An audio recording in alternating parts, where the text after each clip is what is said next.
Hey guys, welcome to the Speak Strength podcast. I'm Jason Winley, your host. Today with me I have Miss Jenna Rojek. Miss Jenna is coming from Charleston, South Carolina by way of Lexington. She grew up in Lexington where she went to Lexington High School. She was a cheerleader, and after graduating from Lexington High School, she moved on to Clemson University, getting her degree in nutrition or nutrition sciences, something along those lines, where where she cheered. After she graduated from Clemson as a cheerleader, she moved back home to Lexington, South Carolina, where she helped several of our clients here at Body Shop X and at Body Shop in Lexington, and she was also a trainer. After a year or two here, she moved to Charleston to continue her schooling so she can further her career. She is now at Charleston Southern getting her master's in biology. So Jenna, is there anything you'd like to say before we get started? I'm just happy to be here. Happy to talk to you again, see your face. Haven't seen you in a few years. It's been a little while. Other than what's happening on Instagram or on Facebook, that's about it. That's about it. But it's crazy how much we can still communicate across like miles and kind of keep up a little bit with what's going on. That's the best part about the whole social media thing. It's good and bad, you know. Yeah. The good part is you just stay connected. Yeah, if you can use it right, you can definitely stay connected. Yeah. But so let's start talking about from Clemson to Body Shop. Now you're in Charleston. What's life like on the coast compared to being here in town in Lexington? Well, right now, obviously not too active, but That's true. Typically, I love it down here. You know, new friends, new faces, by the beach. I mean, we basically have everything except for the mountains, which is not far drive. So did you go to Charleston by yourself? I did. So you just up from home and you just decided, I'm going to go to Charleston and be a citizen of Charleston. Yes. Oh. Well, what brought me here was I was a medical assistant at a dermatologist office. That was kind of to get my hours and my patient contact hours for PA school, gotcha. Which I'm now applying for now. So cool. All right. Yeah. So Charleston's fun. Moved from Lexington to Charleston for the medical assistant and then PA school. All right. So we kind of missed that part. So let's talk about PA school. So did you apply to PA school before you went down there, or did you just go down there for the job and then apply for PA school? Down here for the job, and right now I'm applying for the first time for PA school. So what took you from your job to decide to go to PA school? I mean, I knew I wanted a career in the medical field. It just kind of took me a long time to figure out exactly what that was. Yeah. Initially, I thought it was going to be nutrition and do the dietetic routes. Like you said, my undergraduate degree, food science and nutrition. So it set me up, obviously, for a good base of knowledge to continue that education into dietetics. Yeah. You have to have a dietetic internship before you can be an RD. Gotcha. So tried that twice, didn't get in, come to Jesus meetings all the time with myself. But, I always knew I wanted to work with people and as cliche as it is, help people. Right. But that's always just been kind of embedded in my DNA. So getting into RD school requires that internship, and I'm guessing that's super competitive. So competitive. They compare it and they say it's harder to get into an RD internship than it is to get in medical school. Oh. If that gives you any kind of inkling how hard it is. That sounds extremely competitive. So what's the actual process of trying to get into RD school? It's basically like an online kind of one big application that gets sent out to all these schools. And you kind of pick and choose which schools you want your application to be sent to. Yeah. I mean, looking back, I could have done a lot more things to probably get that internship, a lot more networking, handshaking, that kind of thing. Because that goes a long way. Yeah, it goes a really long way. It does. And then from there, instead of going into RD school, so you worked for a little bit and then decided to go get your master's? Yeah, so I was worked over two years, almost 2.5 years at the dermatologist office. I was working with the surgeon in the office. So I was doing a lot of surgery, a lot of hands-on stuff. I actually really loved what I did. As hectic and crazy as the days were, just surgery schedules are crazy. I really, really loved it. So I think hopefully Once I get into PA school, surgery might be a thing that I kind of go into. But yeah. So is there a big difference in once you finished with the nutrition route and decided to go into PA school, are there similarities and differences in the two career paths that you think you either like or don't like, or what's it like comparing the two?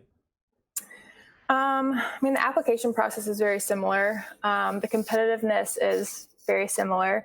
But I think this time around going into the PA application, I have definitely done everything that I possibly can to set myself apart from everybody else. Right. Like getting my master's, not a lot of people do that. Just, more money, more time, yes. More effort. So you're going into PA school with a master's degree? Yes. Gotcha. And you're in your final year of your master's? I'm taking exams now for the spring semester, and then I have half of a summer, and then I'm done end of June. End of June 2020, huh? So that's pretty exciting. Yeah. What are they doing now for your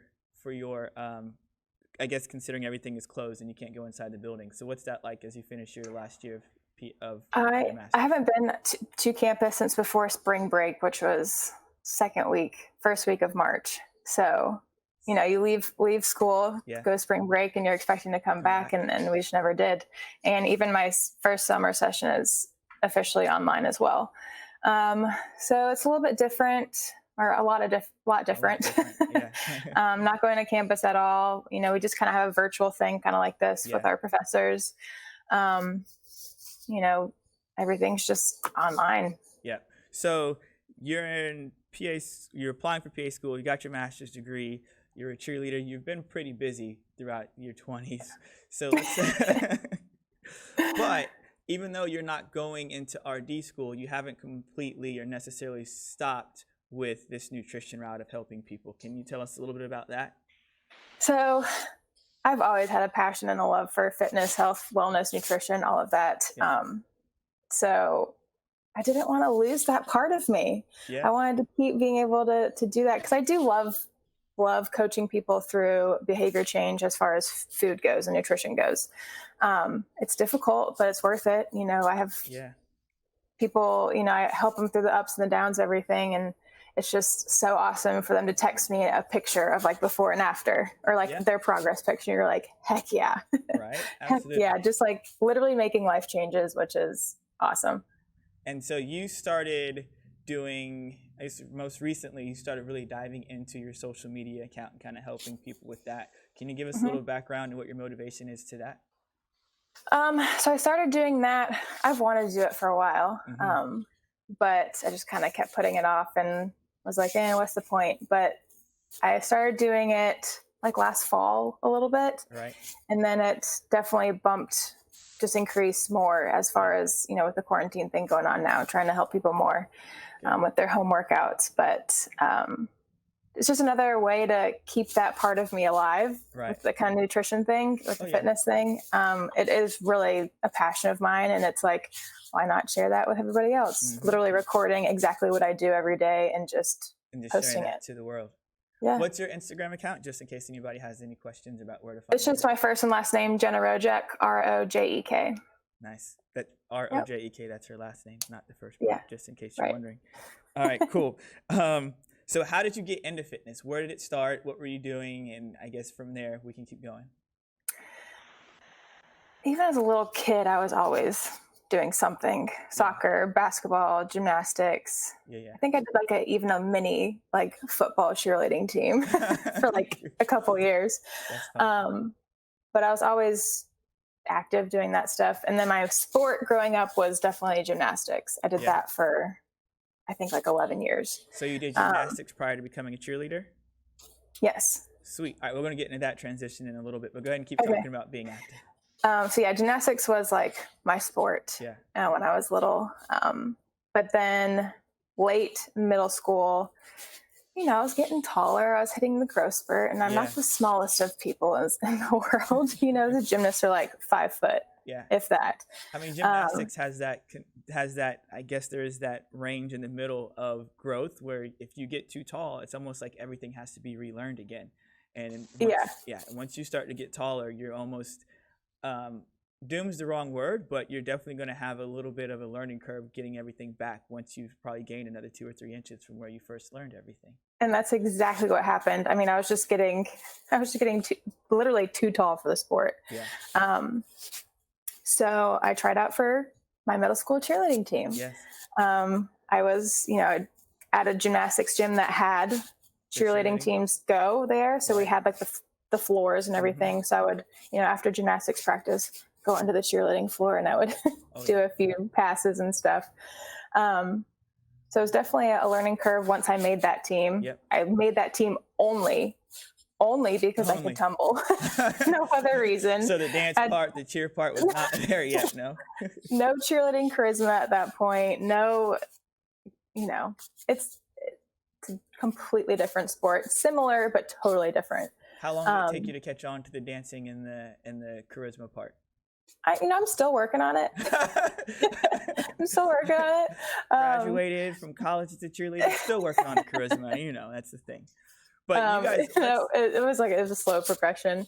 And once you kind of get more comfortable with what you're doing, you definitely can just have more fun with it. So I think it just kind of happened. Lexington has a pretty intense cheer squad. Like they're pretty competitive across the board, right? And super awesome program. So you started in middle school then before you even knew that cheerleading was like what you wanted to do. You were like, oh, there's cheerleading. It's next to me. It looks like something cool. Let me hop in. And next thing you know, you're a cheerleader. Yes. So yeah, middle school. And then of course I cheered all 4 years of high school. Did you have to learn any new skills or did you have all the tumbling down once you got on the middle school team? I definitely tried to progress my tumbling. I had, the basis of what you needed to move from gymnastics to cheerleading, obviously. Yeah. But yeah, we were always in tumbling classes, learning different things. And they do cheerleading does a lot of standing tumbling, which we didn't do a whole ton in gymnastics. So that's one of the major differences is standing tumbling to running passes. Standing tumbling, yeah, jumps and stunts. I mean, that was a whole other ball game too. We don't do that in gymnastics at all. So holding people. What part of the stunt team were you on? I was on the ground. I was on the ground. I was on the ground. So no one picked you up over their head, is what you're telling me. A back spot in middle and high school just because of my height. Yeah. And then I was on the co-ed team at Clemson all 4 years. And I was just a base because the guys would be the back spots. Yeah. So throughout this time, the theme I've gotten is you're not afraid to really start something new. Like you don't mind diving in. No, is that something no, never?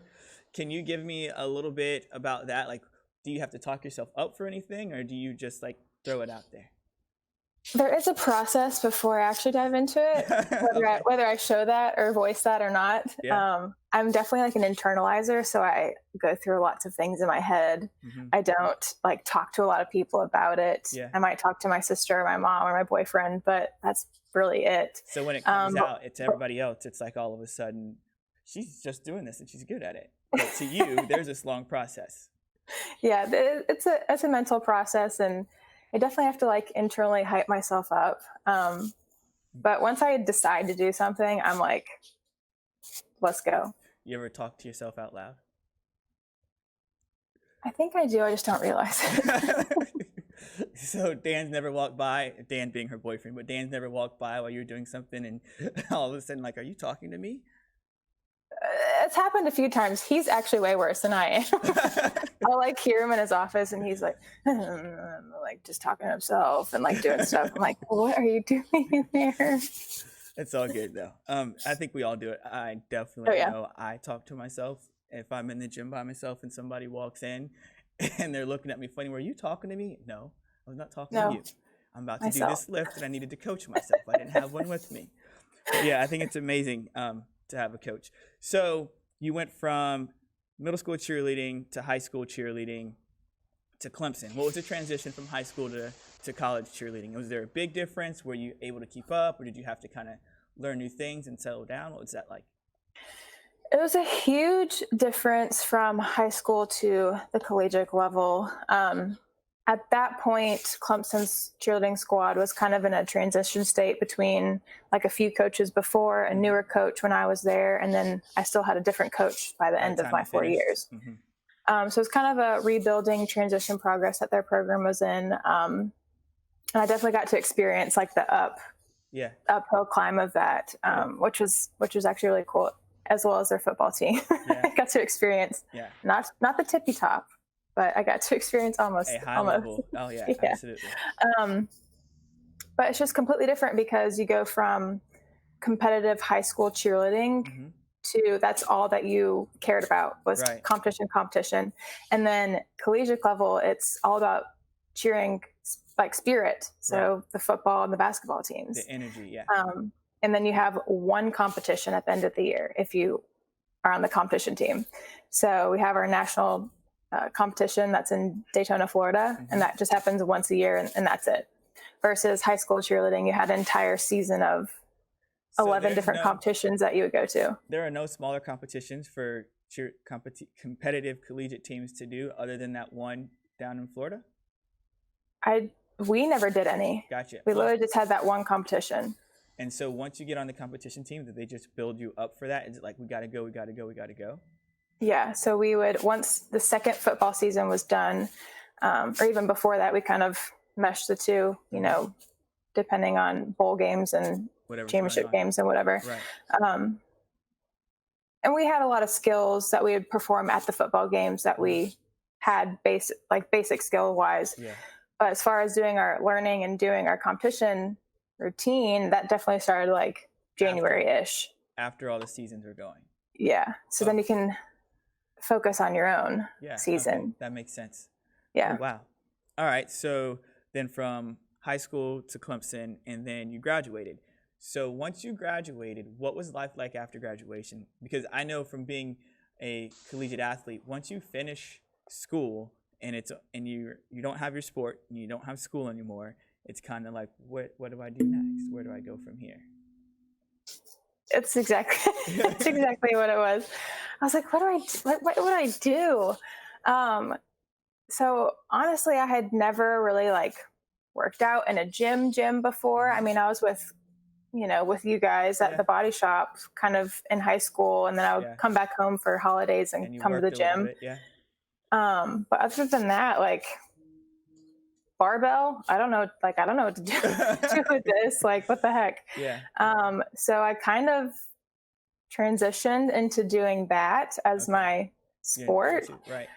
So definitely fell in love with that and still miss cheerleading. I need to go to one of those trampoline parks like very soon. Is there nothing for adults after cheer other than, cause from what I understand, cheering for professional teams is not the same as college and high school cheerleading at all. So professional cheerleading is more of like a dance team. So if you're familiar with Clemson, and they have the Rally Cats, which are the dancers, and the cheerleaders. The Rally Cats would be the ones that would be able to do professional stuff. Gotcha. That makes sense. So, all right. So now we're here. You graduated.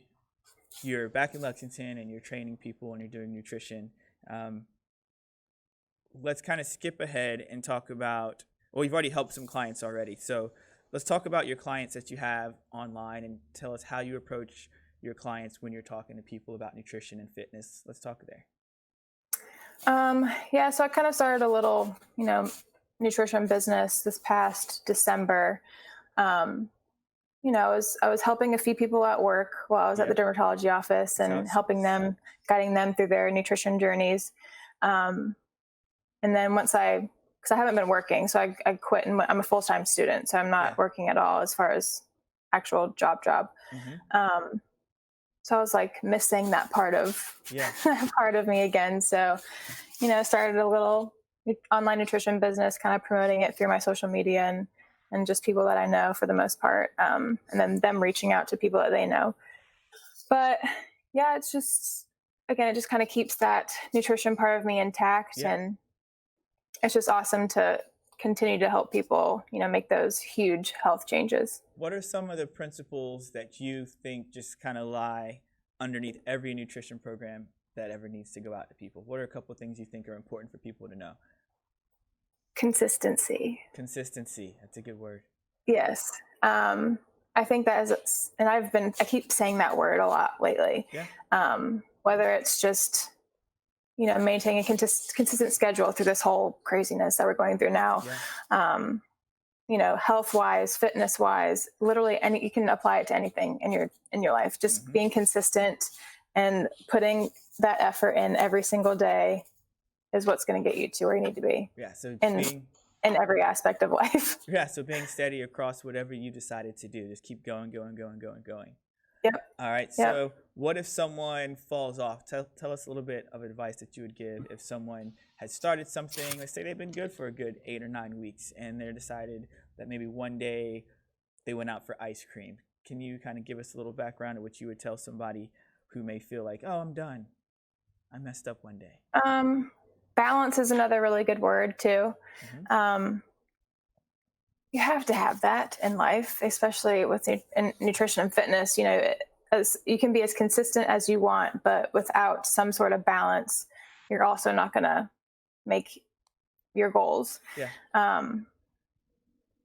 Because you can restrict as much as you want, but one day you're probably going to mess up. Restriction, yeah. But it's okay to mess up. It's okay to have that ice cream, to have that burger, to have that pizza. You just don't want to make it. You don't want to make that consistent. Right. So you want the good habits to be consistent, and you want the bad habits to, if they fall in there, not worry too much about that right there. Right. But a little tough love, but you also want to. I also tell my clients, like, it's okay. It's okay to do that. It's okay to mess up. Just don't make it something that you mess up tomorrow again too. Yeah. And it's okay to fall off. It's totally okay to fall off. If you have like a week that you're just, I don't want to do anything. I don't want to, I don't want to make food. I just want to kind of like wallow a little bit. Just as long as you kind of pick yourself back up and just keep going.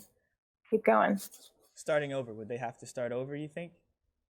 No, never start over. Never start over. Start where you are. Yeah. You don't lose that progress. Yeah. You've made those changes. You've mentally changed, emotionally changed. You're thinking about food differently, thinking about your exercise differently.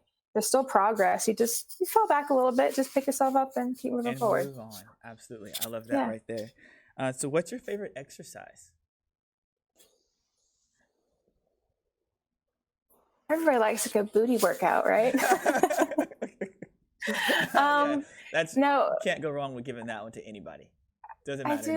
I do love a good booty workout. But anything with a barbell. Yeah. I've been doing a lot more of like, I guess, powerlifting movements. Kind of getting back in. I used to do CrossFit in high school. Not high school, I'm in college. Yeah. And kind of getting back into those movements, and it just feels good. Kind of to move your body differently, because I think the past year I've been a little bit stagnant as far as gym goes. Yeah. Kind of doing the same thing, just getting into the motions and going to the gym, getting it done, leaving, versus kind of enjoying the process. Right. So I honestly think this quarantine has kind of revamped that in me, which has been awesome. Kind of boost that excitement that you had at the gym. Yes. So right now my favorite is just any kind of barbell work at the moment. That's cool. And so one of the things I liked that you just said was you felt that you weren't enjoying it like you used to, right?